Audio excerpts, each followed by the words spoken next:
जागते रहो। किसी ने पूछा कि मौत से बचने का क्या उपाय है, या मौत के बाद क्या है। नहीं, प्रश्न सार्थक नहीं है। प्रश्न मौत से पहले क्या है, यह सार्थक है। तुम सभी मौत का इंतजार करते हो। ये इस जीवन में मौत से बढ़कर बहुत कुछ है जो पाया जा सकता है। मौत से ऊपर बहुत कुछ है जो पाया जा सकता है।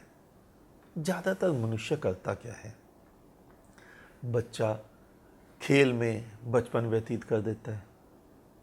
यौवन स्त्री पुरुष के पीछे भागते भागते बीत जाता है। कुछ समय धन के पीछे भागता है, धन भी आता है और आने के बाद ही ज्ञात होता है कि धन व्यर्थ है। फिर क्या होता है, फिर मनुष्य के पास कुछ काम नहीं है। मनुष्य मृत्यु का इंतजार करता है। और तुम यह मत सोच लेना कि वो इस रूप में इंतजार करता है कि मौत कब आएगी। वो उस मौत के क्षण की राह जोड़ रहा है। नहीं, ऐसा नहीं है। मृत्यु कब झपट ले, इस भय से वो भयभीत रहता है। बचपन बीत गया, जवानी बीत गई, बच्चे उड़ गए, रुपए जो हाथ में थे वो भी व्यर्थ दिखाई दे रहे हैं। पूरा का पूरा जीवन खाली रहा। तो मृत्यु ही तो बची, लेकिन जीवन से पाया क्या? कुछ भी नहीं, खाली हाथ। तो क्या हमारे भाग्य में मौत ही लिखी है? अगर मनुष्य के भाग्य में मौत ही होती तो सारे शास्त्र व्यर्थ, सारे बुद्ध पुरुषों के वचन व्यर्थ। बुद्ध, महावीर, मोहम्मद, नानक, कबीर, इन सब के वचन व्यर्थ अगर मनुष्य के भाग्य में मौत ही लिखी होती। नहीं, मनुष्य के भाग्य में तो मौत से बढ़कर बहुत कुछ लिखा है, जो तुम्हें इन्हीं बुद्धों ने समझाया है। लेकिन ज्यादातर मनुष्य को, और ज्यादातर कहना भी ठीक ना होगा, लगभग सभी मनुष्यों को इस बात का भान ही नहीं हो पाता कि उसके भाग्य में मौत से पहले भी बहुत कुछ है जो घट सकता है। मौत से पहले जीवन में अमृतत्व घट सकता है। मौत से पहले जीवन में जीना घट सकता है। लेकिन जीना कैसे सीखे? अब आर्ट ऑफ लिविंग मत समझ लेना। तुम सभी की धारणा एक ही है कि तुम सो के उठ जाते हो, खाने पीने लग जाते हो, श्वास लेते हो, चल फिर लेते हो, तो ये जीवन है। नहीं, यहीं तुम चूक कर जाते हो। अगर श्वास लेने को ही जीवन माने तो तुम्हारे और बुद्धों में क्या फर्क? क्या तुम्हारे और बुद्ध में एक ही बराबर अंतर है? तुम दोनों एक ही स्तर पर खड़े हो? नहीं, लेकिन तुम भी मानते हो कि तुम्हारे और बुद्धों में बहुत बड़ा अंतर होता है। मौत से पहले तुम्हारे भीतर जीवन घट सकता है। मौत से पहले तुम्हारे जीवन में मुक्ति घट सकती है। मौत से पहले तुम्हारे जीवन में मोक्ष घट सकता है। और मौत से पहले तुम्हारे जीवन में निर्वाण घट सकता है। और मौत से पहले तुम्हारे जीवन में अमृतत्व घट सकता है। ये वही अमृतत्व है जिसकी चर्चा शास्त्रों में है। लेकिन तुमने कहानियां गलत सुन ली। कहानियां बनाने वालों ने गलत कहानियां बना दी कि समुद्र मंथन से अमृत निकला, मोहिनी ने देवताओं को पिला दिया और देवता अमर हो गए। लेकिन तुम्हें शायद ज्ञात ना होगा कि वो अमृत जो तुमने कहानियों में पढ़ा है वो कहानियां ही है, लेकिन अमृत तो होता ही है। और वो अमृत घटता है तुम्हारे जीवन में। मृत्यु से पहले तुम्हारे जीवन में अमृतत्व घट सकता है। और जब वो अमृतत्व जीवन में घट जाता है तो मृत्यु हार जाती है। मृत्यु छोटी हो जाती है और जीवन बड़ा हो जाता है। फिर मौत उस जीवन को मार नहीं सकती। फिर जीवन मुक्त हो जाता है, जीवन आनंद हो जाता है, जीवन विशाल हो जाता है। अगर तुम ध्यान से देखो तो केवल मनुष्य के अलावा सभी का जीवन खिल रहा है। सभी के जीवन में वो अमृतत्व जो तुम्हें दिखाई दे जाएगा। गुलाब के फूल में वो अमृतत्व तुम्हें दिखेगा, सागर की लहरों में दिखेगा, वृक्षों के बीच में से सरसर करती हवा में वो तुम्हें अमृतत्व सुनाई दे जाएगा। लेकिन एक मनुष्य का जीवन बुझा बुझा है। अगर तुमने मौत से पहले अमृतत्व को पा लिया तो तुम अपने भीतर एक नए जीवन का अनुभव करोगे। एक जीवन तुम्हें माँ बाप से मिलता है, वो बिल्कुल वैसे ही समाप्त हो जाता है जैसे माँ बाप का जीवन। लेकिन जिस जीवन को तुम अर्जित करते हो वो जीवन कभी भी समाप्त नहीं होता। मैं तुम्हें वही जीवन जीना सिखाता हूं, लेकिन वो जीवन तुम्हें मिलेगा कैसे? उसके लिए तुम्हें जीवन को शुद्ध करना होता है, अपने चित्त को शून्य करना होता है। और जब चित्त शून्य हो जाता है तो प्रकृति, ये अस्तित्व अपने सारे रहस्य तुम्हारे सामने खोल देता है। और जिस क्षण प्रकृति अपना रहस्य खोलती है उसी क्षण तुम्हारी दृष्टि बदल जाती है। फिर तुम्हें फूलों में फूल नहीं दिखते, फिर तुम्हें फूलों में जो सुगंध भरकर महकता है उसका दर्शन होने लगता है। फिर तुम्हें हवा में जो शीतलता बनकर बहता है उसका दर्शन होने लगता है। फिर तुम्हें सूरज में सूरज नहीं दिखता, बल्कि सूरज में जो प्रकाश बनकर चमकता है उसका दर्शन होने लगता है। सागर की लहरों में जो लहरों को कंपायमान करता है उसका दर्शन होने लगता है। फिर तुम्हें मनुष्यों में देह नहीं दिखती, मनुष्यों में प्राण बनकर जो धड़कता है उसका दर्शन होने लगता है। केवल दृष्टि बदल जाती है और तुम्हारी दृष्टि के बदलते ही यह सृष्टि भी बदल जाती है। और उस क्षण तुम्हारे अपने होने का अंदाज बदल जाता है। और यह अमृतत्व मौत से पहले घट सकता है। मैं इसीलिए तुम्हें समझाता हूं कि इससे पहले कि मौत आ जाए, मौत तुम्हें मारे, तुम जीवन के 2 घूंट भर लो, तुम अमृतत्व का स्वाद चख लो, फिर मृत्यु तुम्हें नहीं मार पाएगी। मृत्यु मारती किसी को है? और क्या वो अमृतत्व तुम्हें मैं ही बांट रहा हूं? नहीं, वो अमृतत्व का घट तुम लेके आए हो, वो अमृत तुम्हारे भीतर है। मैं तो तुम्हें केवल याद दिला रहा हूं। मैं तो तुम्हारे 2 उंगली पकड़कर 2 कदम चलना सिखा रहा हूं। पैर तुम लेके आए हो, पंख तुम लेके आए हो, मैं तो तुम्हें उड़ना सिखा रहा हूं। तुम एक चीज ध्यान से सुनो, एक दृष्टांत सुनो। एक तूफानी रात थी, चारों तरफ आंधियां चल रही थी, घनघोर बारिश हो रही थी। उसी तूफान और बारिश में एक वृक्ष पर एक बाज अपने 2 बच्चों के साथ बैठा था, एक छोटे से घोंसले में। उस तूफान से बचने के लिए बाज ने सोचा कि कहीं और चला जाए, किसी और पहाड़ी पर, किसी और वृक्ष पर। बाज ने बच्चों को साथ लिया और उड़ चला कहीं और, जहां आंधी तूफान ना हो, ऊंचे आसमान की ओर। क्योंकि बारिश, आंधी तूफान यह तो नीचे ही नीचे रहता है। ऊपर अनंत आकाश में तो शांति, शून्य, चारों तरफ शून्य। लेकिन जैसे ही बाज उड़ा, उसके साथ दोनों बच्चे भी उड़ने लगे। लेकिन उनमें से एक बच्चा जो उड़ पाया वो तो बाज के पीछे पीछे उड़ चला, और जो नहीं उड़ पाया, कमजोर था, वो बेचारा नीचे गिर गया।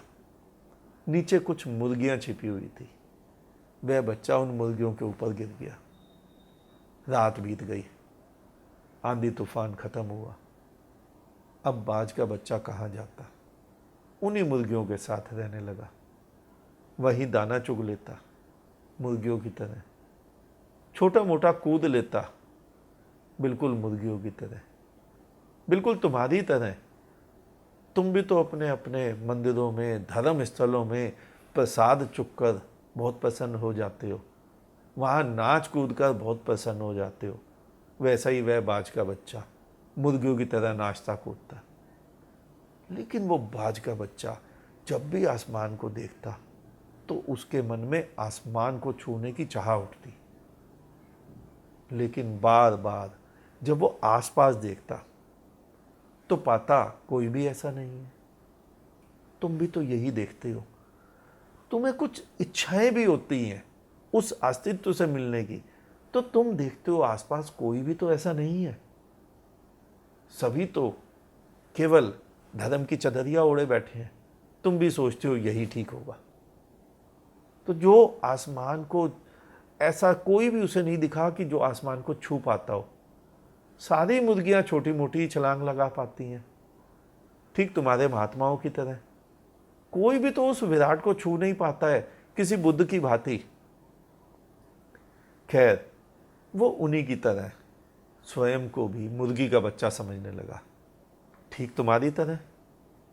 तुम भी तो स्वयं को बंधा हुआ बंद में समझते हो कि तुम्हें किसी ने बांध रखा है, तुम उड़ नहीं सकते। बस वो बाज का बच्चा, मुर्गी बना बच्चा, रोज सुबह ब्रह्म मुहूर्त में उठता, बांग देता, जैसे सारे मुर्गे ब्रह्म मुहूर्त में उठ जाते हैं, और सारा दिन कुकड़ कू करते रहते हैं, व्यर्थ का विलाप। कोई भी तो उनका विलाप सुनना नहीं चाहता। फिर भी उनके लिए बड़े बड़े आयोजन किए जाते हैं, फ्री खाना बांटा जाता है ताकि खाने के लालच में ही लोग सुने। लेकिन कोई भी धार्मिक नहीं बनता, कभी भी नहीं बनता। आज तक कोई भी नहीं बन पाया उनकी बांग सुनकर। तो जो धार्मिक बने, भीतर की आवाज़ सुनकर बने, भीतर जाकर बने। इन कथाओं को सुन के कोई भी धार्मिक बन पाया? हाँ, वो हिंदू की कथा हो तो हिंदू बन पाया, मुस्लिम के लेक्चर हो तो मुस्लिम बन पाया, जैन के लेक्चर, सिखों के लेक्चर, सभी तो अपने अपने आडंबर बनाए हुए हैं। वो भी बाकी मुर्गों से सारा दिन लड़ता रहता, ठीक तुम्हारी तरह। जैसे तुम एक धर्म के मुर्गे दूसरे धर्मों के मुर्गों को पछाड़ने में लगे रहते हो। यही तो होता है ना। उस आसमान में उड़ने की इच्छा को मन में दबाए रहा, जैसे तुम भी वासनाओं को मन में दबाए रखते हो। अगर एक बार इस पाखंड के रास्ते को त्याग दो तो क्षण भर में तुम जाग जाओगे। लेकिन पाखंड को छोड़ना आसान नहीं होता। कैसे कहें कि हम आज तक पाखंडी थे? हम 50 वर्ष के हो गए, 70 वर्ष के हो गए, हमने तिलक लगाए लगाए घूमते थे, हम टोपी पहने रहते थे, पांचों समय नमाज पढ़ते थे, लेकिन हमें उसका अनुभव नहीं हुआ।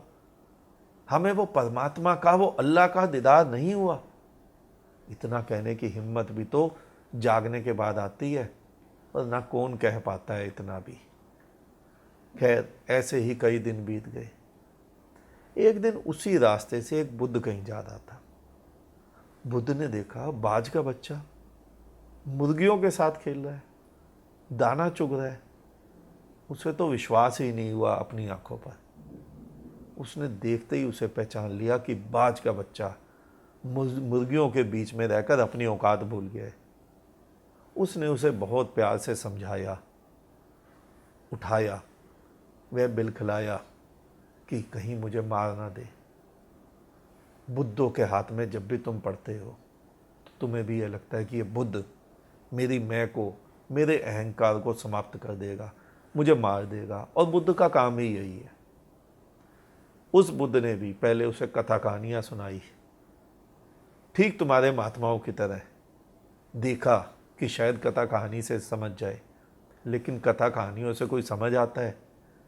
अगर आ ही गया होता तो तुम ना समझ गए होते। और कथा कहानियों की आवश्यकता ही क्या है? कहीं सिखाए से कुछ होता है? कहीं तुमने सुना है कि बतख के बच्चे को कोई तैरना सिखाने की कोशिश करता है? उसको तैरना सिखाने की आवश्यकता होती है? नहीं। बतख का बच्चा जन्म लेते ही तैरने लग जाता है। बस वही तो हो तुम। तुम्हें तैरना सिखाना नहीं है, तुम्हें उड़ना आता ही है, पंख है ही तुम्हारे पास। लेकिन मुर्गियों के साथ रह के तुम भूल गए अपना स्वरूप और अपने को मुर्गी ही मानने लग गए। लेकिन बुद्धों के समझाने का तरीका बुद्धों का ही तो होता है। अब बुद्ध को ना तो उसके कान में मंत्र फूकना था और ना गले में कंठी पहनानी थी।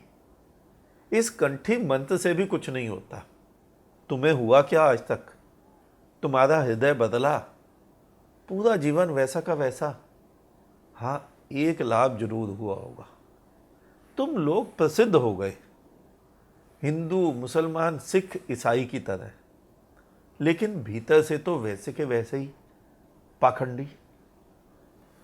जो उपद्रव तुम्हारा पहले था भीतर, वो आज भी है।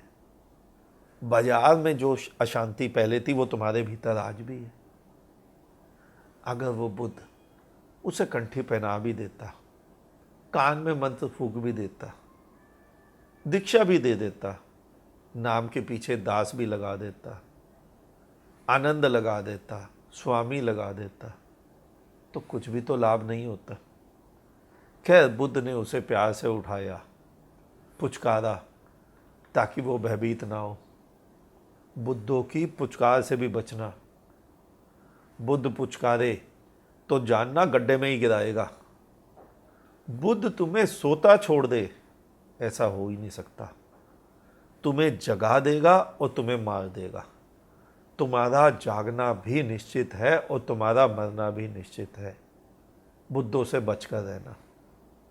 खैर, बुद्ध उसे बहला फुसलाकर गोद में लेकर एक पहाड़ी पर ले गया और पहले तो उसे हाथ में लेकर सहलाता रहा, ताकि बाज के बच्चे को आने वाली मृत्यु का भान ही ना हो। और अचानक हाथ फेरते फेरते उस बाज ने उसे उसी ऊंची पहाड़ी से नीचे फेंक दिया। बाज नीचे गिरने लगा, होशोवास खोने लगे। अब मरा कि तब मरा। आखिर मरता क्या ना करता। जब मौत सामने हो तो बोध जाग ही जाता है, सारा शरीर हरकत में आ जाता है, बरसों के सोए सोए भी कांप जाते हैं और उसी कंपन में आँख खुल जाती है। मौत सामने हो तो कोई कैसे सोया रह सकता है। खैर, उसी कंपन में उस बाज के पंख स्वतः ही खुल गए।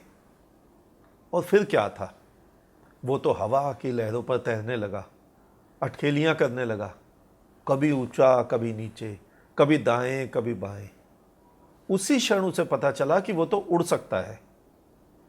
अभी तक मुर्गियों के साथ ब्रह्म मुहूर्त में उठने का ही भ्रम फाल रहा था, अब तो वो आसमान छूने लगा। जिस बुद्ध ने जगाया उसे भी भूल गया, उससे भी ऊपर उठ गया अनंत आकाश में, आंखों से ओझल। खैर, बाज अपने जीवन को जीने चला गया और बुद्ध किसी और सोए को जगाने चला गया।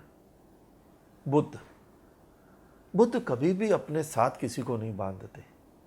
बुद्ध तो चाहते हैं सोए हुए बुद्ध आए, जागें, नाचें, कूदें और फिर जीवन की एक लंबी उड़ान को चले जाएं। बुद्ध ना तो किसी को दास बनाते हैं और ना मालिक। वो तो कोरा कोरा झूठ है। वो तो एक प्रकार का भेड़ों का बेड़ा है।